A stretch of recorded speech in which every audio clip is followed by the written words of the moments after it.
Hello there, ladies and gentlemen, welcome to another episode of CookieCast. Today on CookieCast, it's Laces Out, the NFL-based podcast. Yorkshire's number one. It's all there, apart from the guest. Somebody, it's not a blame culture, we're not going to use any names here. Somebody forgot to book a guest. While you're dealing with that information, you could click subscribe wherever you get your podcast. It might ease the pain. You never know. Try it and find out. Anyway, here we go. This is CookieCast, the Laces Out podcast.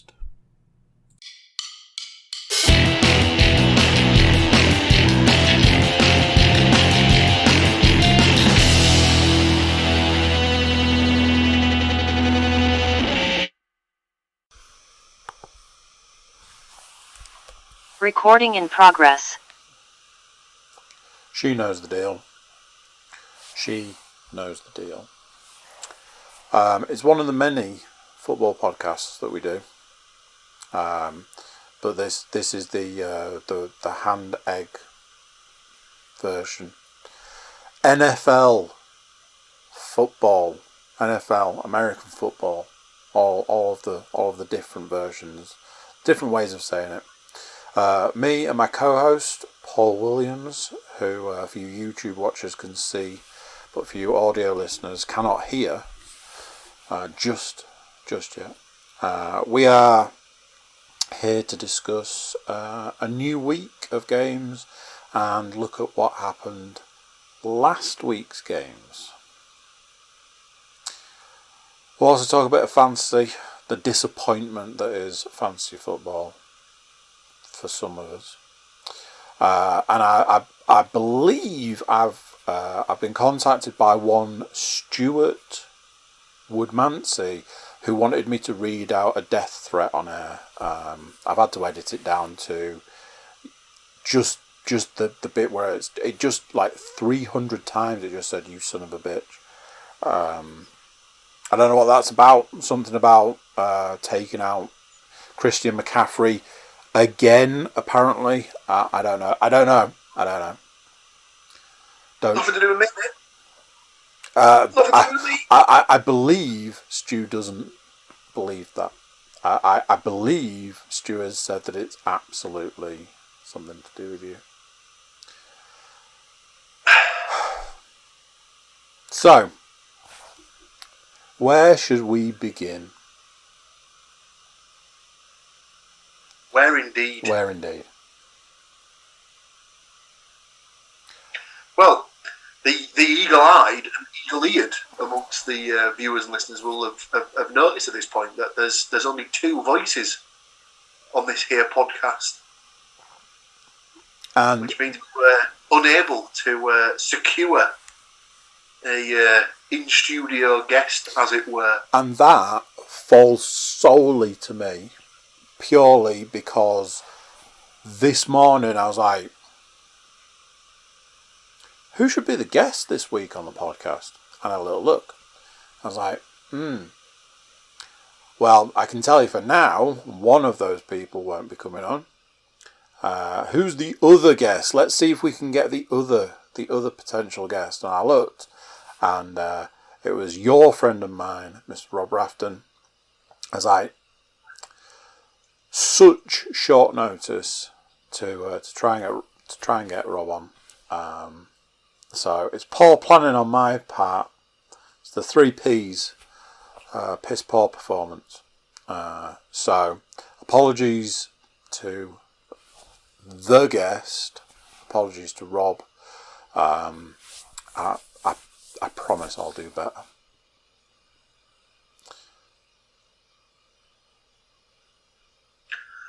Well, no guest means no season-long predictions for the second week in a row. It's terrible. I mean, I'm happy to give a new. No, we're not doing that. I didn't know where we'd landed on that one. As if you're going to change from your pick anyway. You'll still be riding the the bus of a Buccaneers Chiefs Super Bowl, I dare say.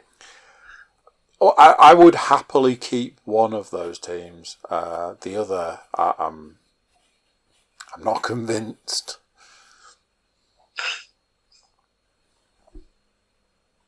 Anyway. Well, so no season-long predictions. Just leaves us to go through last week's individual week predictions, I suppose. So it was week 4 in the National Football League, the NFL, as it's more commonly known. Again, a full slate of 16 games, so 16 points up for grabs. So we'll go in reverse order. So in third place with 9 out of 16 picks correct,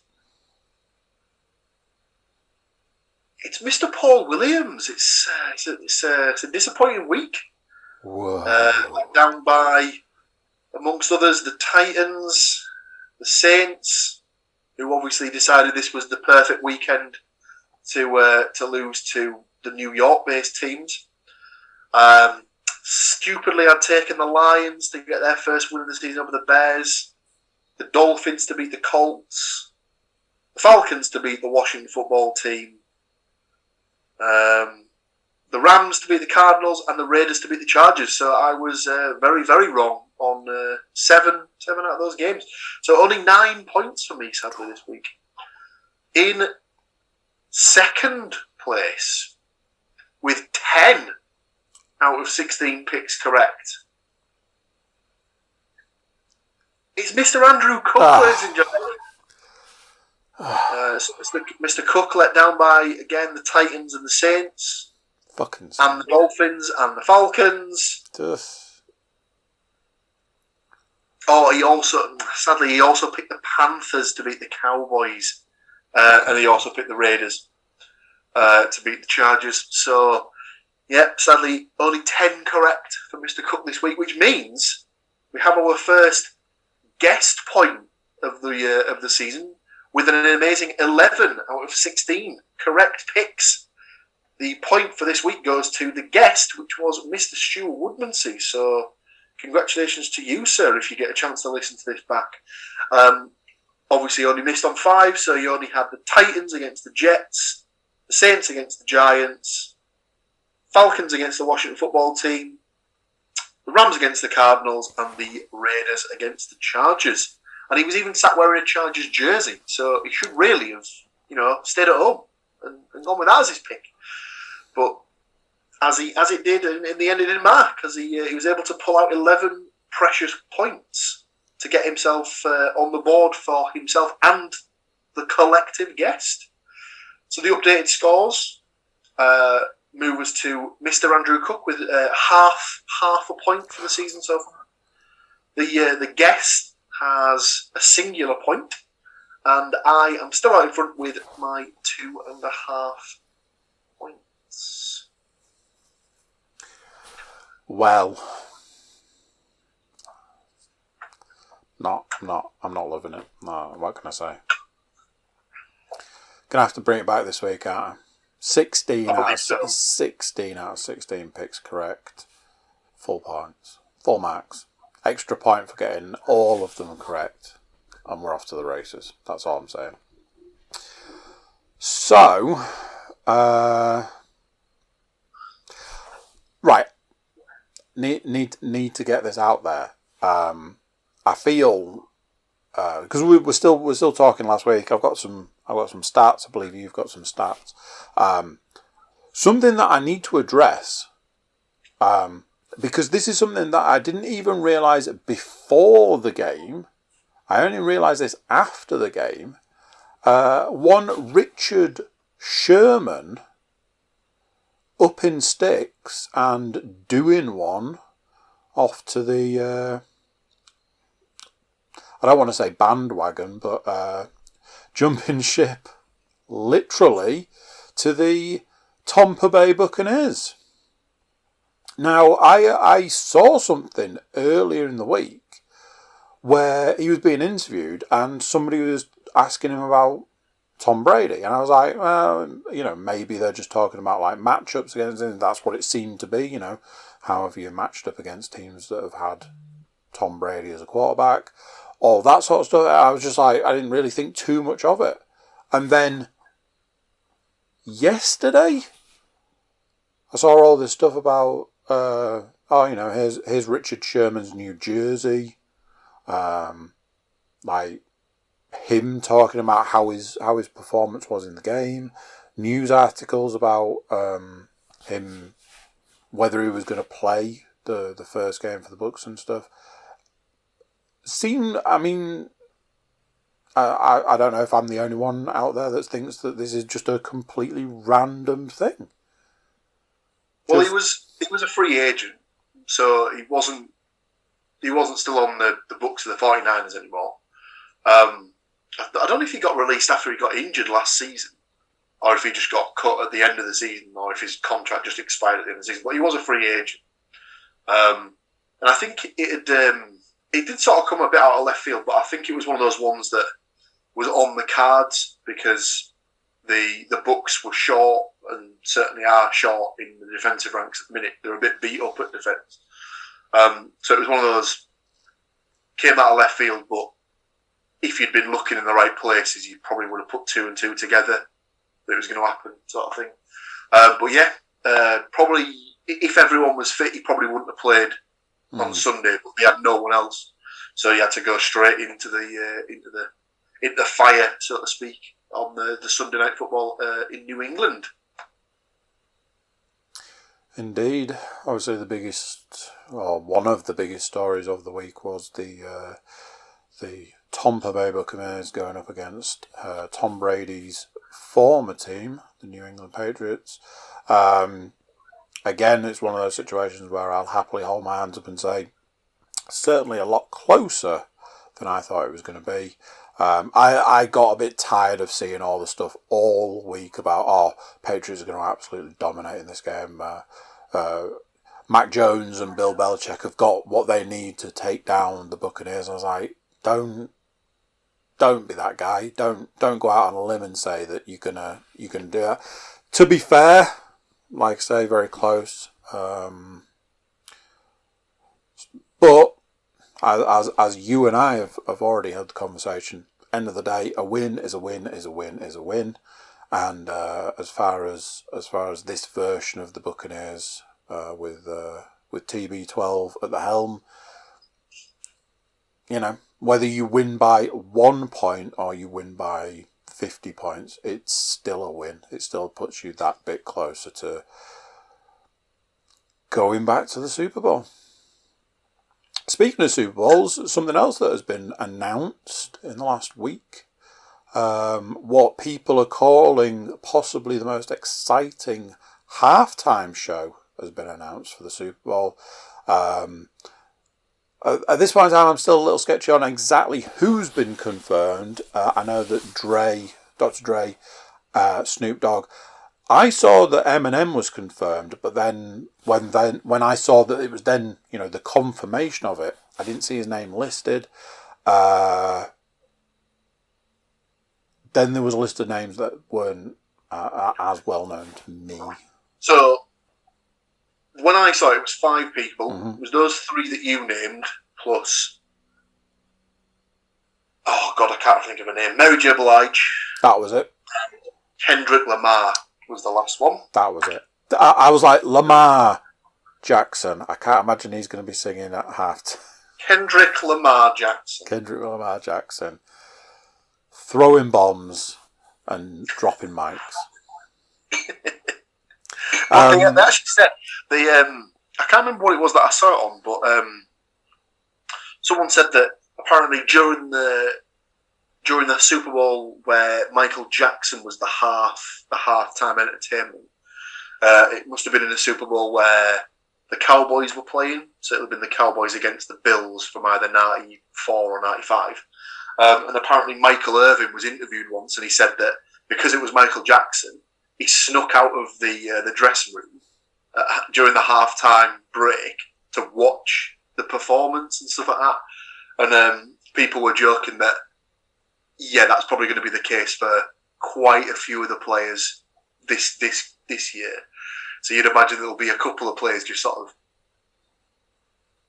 poking their head around the corner and stuff like that in SoFi Stadium in Inglewood, California. But it's it'll certainly bring eyeballs in, and I think that largely, I've almost always considered the halftime show to be the point to go and get something to eat and a drink and get set up for what as an English NFL fan is the harder part of the game, because you probably need a couple of non-name branded energy drinks, a cup of coffee and something to eat and stuff. I've always used the halftime show to get refueled for the second half. Whereas, certainly this time round, I'll definitely be checking it out.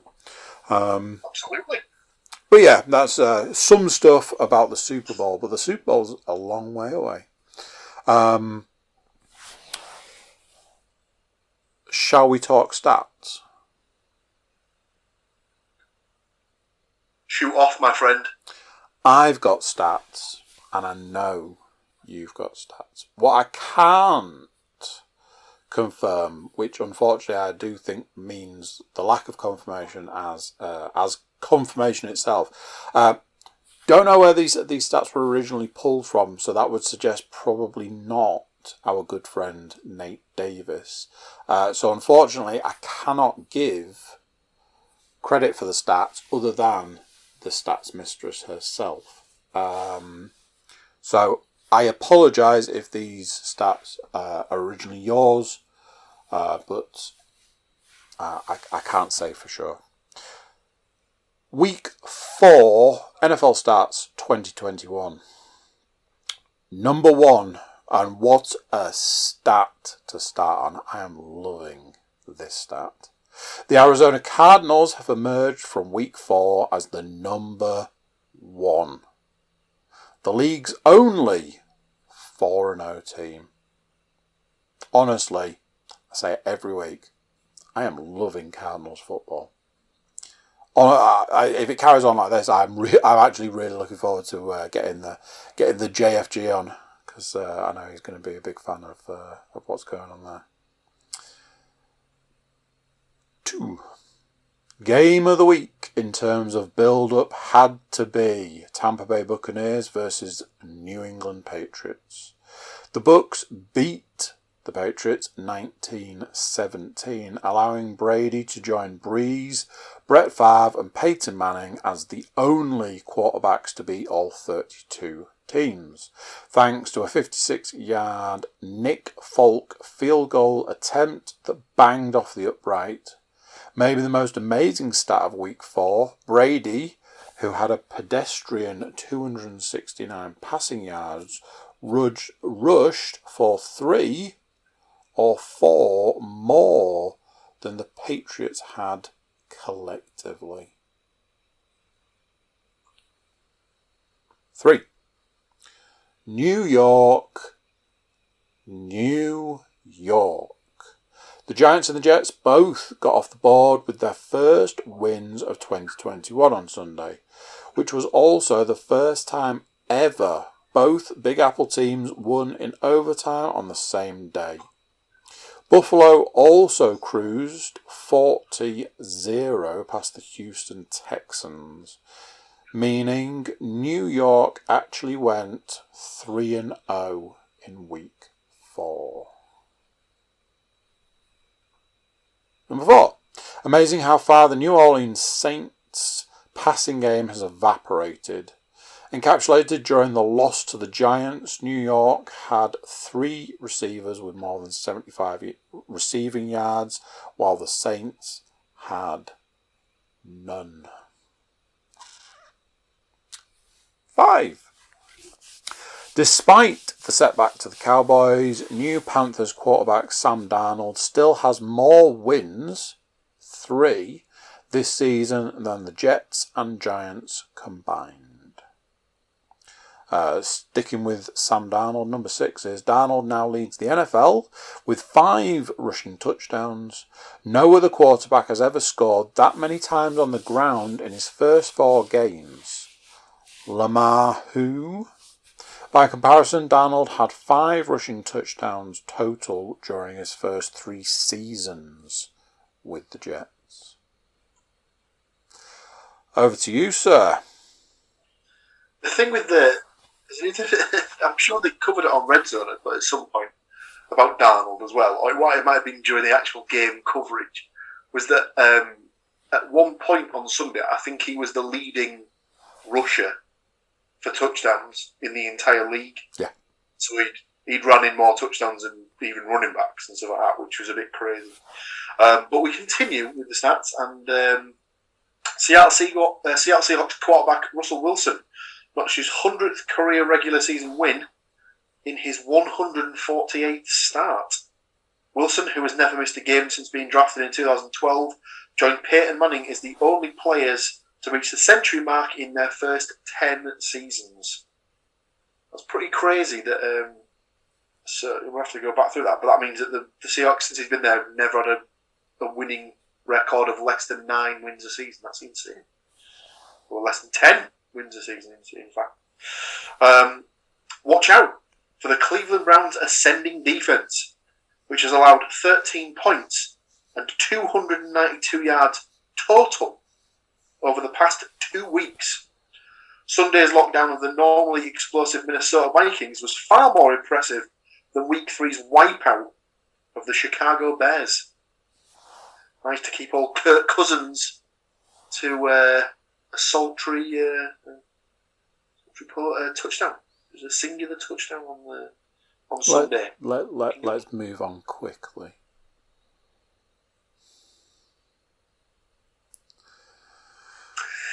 Detroit Lions quarterback Jared Goff is playing much better than he did as a rookie with the Rams in 2016. But he's riding a 7-game losing streak for the first time in 5 years. Sticking with the theme of Detroit, the Bears won the battle against Detroit on Sunday, but may have suffered a crippling blow if running back David Montgomery's knee injury is serious. Montgomery rushed for 106 yards and 2 touchdowns, and has arguably been the team's best player this season. I don't know if you want to jump in there with Stu's annoyance, his grievance, or anything like that. But I believe Stu's fantasy team is yet again being decimated by injuries. I believe he also lays the blame solely at your feet. I don't know the connection. Something to do with his team getting destroyed the week before he plays you. We've got people looking into it. There is a internal and external investigation going on, and we will get back to you as soon as we can on that. But yeah, certainly shots have been fired. Yeah. What can I say? He's lost his two starting running backs within the space of 2 weeks. So that's not ideal. We continue on with stats though. The Jacksonville Jaguars have now lost 19 consecutive games. They trail only the 1966-67 expansion Buccaneers, 26, for the longest losing streak in the Super Bowl era since 1966. They will own the second worst skid to themselves if they fall to the Titans in Week 5. New Jags coach Urban Meyer had never lost 4 in a row in his career until this week. The Jets ended Sunday with 6 sacks total for the season, but managed to take down Tennessee Titans quarterback Ryan Tannehill 7 times. They were kicking the crap out of him. Certainly were. And last but by no means least, welcome back to Chiefs All-Pro wide receiver, the cheater himself, Tyreek Hill, who had 19 grabs for 267 yards and 1 touchdown through 3 weeks as opposing defences tried to limit his damage on deep shots. The Philadelphia Eagles couldn't replicate that approach to Hill on Sunday, however, as he exploded for 11 receptions for 186 yards and 3 touchdowns in Kansas City's 42-30 get-well win. Something that I was a little surprised to not see in the stats, and it's one of those. It may just be that it was just at a certain point in the game, but pretty sure they said on Red Zone, and I'll absolutely butcher this, but there was a point where the 49ers scored, and they were saying that the 49ers had scored 12 touchdowns this season, and those 12 touchdowns were to 12 different players. Absolutely ridiculous. Amazing.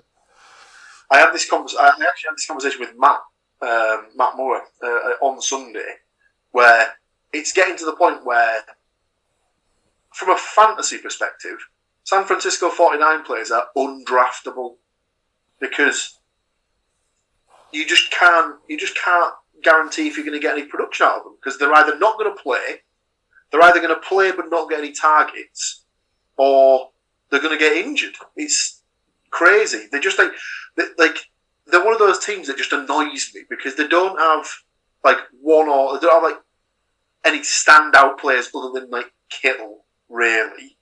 They've just got an awful lot of good to semi or very good players that they can just plug in gaps and stuff like that, and they're just a really frustrating team. Obviously, another thing we didn't cover was the fact that Tom Brady's now the leading passer. He is. That was a record he took from Drew Brees on Sunday night, and Brees was actually in the stadium to do the coverage with NBC, I think. He was definitely in the stadium. Yeah. And I think he was there. I think the whole point was that he was going to be there to either sort of not hand the sort of the ball back to Brady, or he was going to be there because it was very obvious that he only needed so many yards to break the record or to set the record. So yeah, Tom Brady's now the all-time leading pass yardage quarterback and will continue to set that mark until he retires. One more thing that we didn't actually mention was that up until the final sort of 10 seconds of play in the Broncos-Ravens game on Sunday, the Ravens were set to lose their streak of 100 yards rushing in consecutive games. I think they were at 96 yards or something like that, or 97 yards for the total rushing for the game, and they needed 3 yards to get to 100, but the Broncos were driving. Drew Lock threw an interception, and normally you just say, right, let's kneel on the ball and let's just take the last 3 seconds or whatever it was let's left in the game and we'll just get out of here. Someone obviously mentioned it to the coaching staff, and they basically set up all their offensive linemen on one side of the ball so that they could snap the ball to Lamar Jackson so he could rush for the necessary yards to get him to 100 yards rushing for the game to keep the streak going. So I think it's something like 40 games or something similar to that. Wow. So it's something like every game since, I think it's 2017, they've rushed for at least 100 yards a game. Wow. So I just thought that was quite cool that they, on the very last snap of the game, they ran the ball for the necessary yardage to get them over 100 yards rushing for the game as a team. So fair play to them for doing that. So very cool, very cool. So that puts week 4 firmly in the rearview mirror, firmly in the history books, and propels us towards week 5 of the 2021 season. For you people at home that are playing the Laces Out drinking game, here it comes. I mean, season's basically over at this point, isn't it? as Paul pointed out earlier, there is no guest this week. Or is there? I believe in a pinch we can pull out a guest prediction just like that. I'm reliably informed that is the situation. So, anybody that's new to the game, and the game being this podcast, will tell you the rules. The rules are this. I pick what I think is going to happen in this coming week's games. Paul picks what he thinks is going to happen in this coming week's games. And when there is a guest here, they get a pick. The guest gets a collective score. So every week, supposedly, there's a guest. Every week they pick what they think is going to happen. And if the guest gets it right, it rolls up into a season-long score. As we've seen, it only took 1 week for the guest to win the week, and already the guest is second. I am not bitter. But this is my week. I have sent my picks over. I believe they have been recorded in the book. I imagine Paul has already done his picks. But Paul, talk to me about the guest pick. Well, so as long-time listeners and viewers of the podcast may have recalled, in previous times when we've not been able to get a guest, I have summoned all my powers to ask someone very close to myself to give their predictions for the week's games, and it is my good lady partner herself, Miss Amy Brinton, who has provided this week's picks for us. I will give those picks justly. So we start the week off with the Thursday night football. We have another NFC. It's another NFC West showdown across both games. Whereas it was the Cardinals and Rams and the Seahawks 49ers last week. Mm-hmm. This week it is the Rams taking on the Seahawks on the Thursday night football. Bit of a difference in opinion here. Both Andy and Amy have gone for the Seahawks to get the win. I've gone for the Rams to bounce back on this one. Next up, we travel on to Sunday, and it's the first of the two international series games. So this is the first of the London games this coming weekend. So we have the New York Jets travelling to not Atlanta to play the Falcons, but the Tottenham Hotspur Stadium to play the Falcons. Both myself and Amy have picked the Jets to carry on their winning streak, whereas Andy has picked the Falcons to pick up a win. Then we've got the regular slate 6 p.m. Sunday game. So we've got the Lions at Vikings. Both myself and Andy have picked the Vikings to bounce back, whereas Amy's got the Lions down for their first win of the season. Then we've got a bit of a consensus pick for the next 4 games. We've all gone for the Saints to beat the Washington football team, the Patriots to beat the Houston Texans, the Buccaneers to beat the Dolphins, and the Packers to beat the Bengals. Next up, we have the Broncos travelling to Pittsburgh to take on the Steelers. Both myself and Amy have gone for the Steelers to get that one, whereas Andy's gone for the Broncos to get a win. Tricky one, that one for me, because obviously Teddy Bridgewater left the Broncos game at half-time with a concussion. Yeah. So if he passes the concussion protocol and plays, the Broncos will have a much better chance of getting something out of that game, because the Steelers don't look great at it. But I've gone with the Steelers on the proviso that he might not make the concussion protocol. And this is the thing. Do we cast our minds back to last season? The Steelers looked, for whatever reason, I know there's a lot of, they just had an easy run of things. Whatever reason, the Steelers looked like world beaters, and it all went to pot at the end of the season, obviously.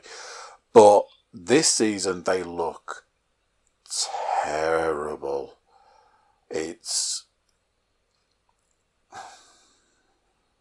one of those things. I mean, I have my opinions about that team. I may have shared them on the podcast. I may have, said of all the what may have been surprise retirements of last year. For me, one of the biggest surprises was the lack of retirement in Big Ben. But we shall see. Indeed. Next up, we have the Eagles travelling to Carolina to take on the Panthers. Surprisingly enough, we've all gone for a Panthers win. Then we've got the Titans at the Jags. Both myself and you have gone for the Titans to bounce back, whereas Amy's got a strong feeling that the Jags are going to pin a win on the board for the first time this season. No idea why. Next up, we've got the Browns at the Chargers. We've all gone for the Browns to win there, whereas Chargers got a very strong win against the Raiders in the Monday Night Football last week, so wouldn't be surprised if the Chargers can keep that little run going. Absolutely. We've got the Bears at the Raiders. Both myself and Andy have gone for the Raiders, whereas Amy gone for the Bears. Mainly because she'd never heard of the Las Vegas Raiders was her reasoning on that one. I did explain that they used to play in Oakland, and she was like, I still don't know who they are, so I'll go with the Bears. Not saying anything. Next, we've got a couple of consensus picks. So we have the aforementioned 49ers at the Cardinals. We've all gone for the Cardinals to keep the winning run going. Next up, Giants travelling to Dallas to take on the Cowboys. We've all gone for the Cowboys. Then we've got what should really be the game of the week when the Buffalo Bills travel to Kansas City for a repeat of the AFC Championship game from last season. Now, both you and Amy have gone for the Chiefs to get the win here. I think the Bills will have a little bit too much for the Chiefs here. So, here's what happened. I do my picks. I do it on the pick'ems, and then I just basically look at what I picked on the pick'ems, and I then send that on to you. You put it in the book. On the pick'ems, instinct kicked in, and I put the Bills. And then I scrolled down and I was like, hang on a minute. Bills, Chiefs. Oh, we've got to go with the Chiefs then, surely. So I swapped it to the Chiefs. But then I was like, the Chiefs are they're not doing well at the moment. The Bills, on the other hand, are doing well. So why have I stuck with the Chiefs? And basically, I was just in this spiral. I was like, well, I need to make a decision. So unfortunately for me, I did fall a little bit into my my go-to, which would be when in doubt, pick the Chiefs. Yeah, I think it's one of those things, isn't it, where the Chiefs at home, you'd probably take them 99 times out of 100. There's just something about this Bills team that I really, really like. Obviously, they lost opening weekend against the Steelers, but since then they've won the last 3. I've obviously tipped them to go to the Super Bowl. Yeah. Their defense is stellar. They've had 2 shutouts this season. Yep. So far, so two shutouts in 4 games is pretty good going. Mm-hmm. Obviously, they're not going to get a shutout against the Chiefs on Sunday in Kansas City. It's just not going to happen. But I think they can probably scheme up to get Mahomes dancing around a bit and stuff like that. So I wouldn't be surprised if he throws a couple of interceptions. They might even end up with a pick 6 or something like that. They might end up scoring on defense. I think it'll be a great game to watch. And it's one of those ones where it's one of those inter-conference games where you think, if this could be the Super Bowl, people would just say, sign me up now. But obviously, because they're both AFC teams, it's never going to happen. So it's just a shame that we'll never see it as a Super Bowl. But obviously the AFC Championship game is like the precursor to the Super Bowl in the NFC and the AFC Championship games are obviously the precursors to the Super Bowl. So it's a championship worthy level game. So let's see what happens. And then to round out the week on the Monday Night Football, we have the Indianapolis Colts travelling to Baltimore to take on the Ravens. The only reason I can think that they've put this on the Monday Night Football is because it's the Indianapolis Colts that used to play in Baltimore, travelling to Baltimore to take on the Ravens that used to be the Cleveland Browns. So it's a bit of a, you took our team away from us, so we had to take a team from someone else. So we had a team, you bastards. But shockingly enough, we've all gone for the Ravens to get the win there. So that's the week's games, ladies and gentlemen. There we go. There we go. Fantasy-wise, is it you've got Rob? Yeah, me up against Rob. I've got old Sinbin.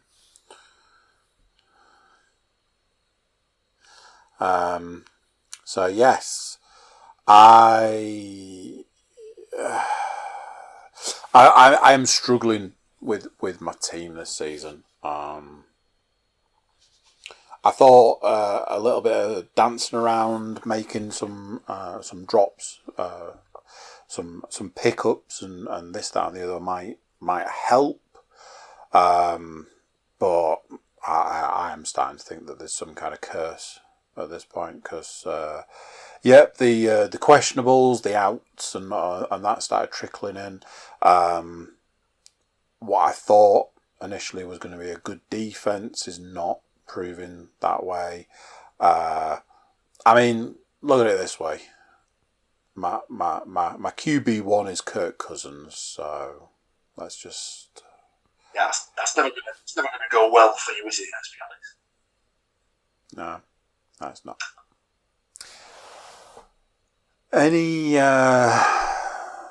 Any strategy you've got for taking on the mighty Mr. Afton? Pray that Aaron Rodgers doesn't go off against the Bengals. I mean, he's got Ezekiel Elliott playing against the Giants. I'm pretty much up against it. But current projections are that it's going to be a 93-point tie. That will not be the case. It will not. Guarantee it. It will not. So, any other business? Anything else from you, sir? Other than the first London game, I have absolutely nothing, Mr. Cook. Obviously, that's always. It's just. The start of the London games is always good because obviously we missed them last year with the coronavirus pandemic. Mm-hmm. But obviously, happy days that it's returning. So there'll be a packed Tottenham Hotspur Stadium. The games aren't the greatest this season. Let's be honest. The Jets versus the Falcons and the Dolphins versus the Jags isn't exactly going to get the pulses racing of the majority. But I always look at it as it gives us another 3.5 hours of NFL to watch because they always put it on early. So instead of 6 till 1 in the morning, it's now 2:30 in the afternoon till 1 in the morning. And even better, they've done it on a weekend where there's no domestic football. Indeed. So there's no having to try and split 2 screens to watch one version of football and another at the same time. So happy days. Lovely Absolutely. Stuff. Well, there we go. Tune in next week to find out who won the week and see what we've got coming up games-wise next week. Till then, I'm going to say bye to my lovely co-host and bye to you lovely people. And we shall both see you then. Bye! So there we go. What did you think of that? Just me and Paul, but I feel that we did it justice. We managed to get it through it. Maybe we don't need a guest. Maybe that's the new way to do it. Anyway, wherever you're getting your podcasts, do subscribe. It's a huge help and we really appreciate it. If you want to jump over to thecookiecast.com, check us out over there. You can even get in touch with us, which I encourage you to do. That's it for this one. And until next time, I'm going to say bye, and I'll see you then.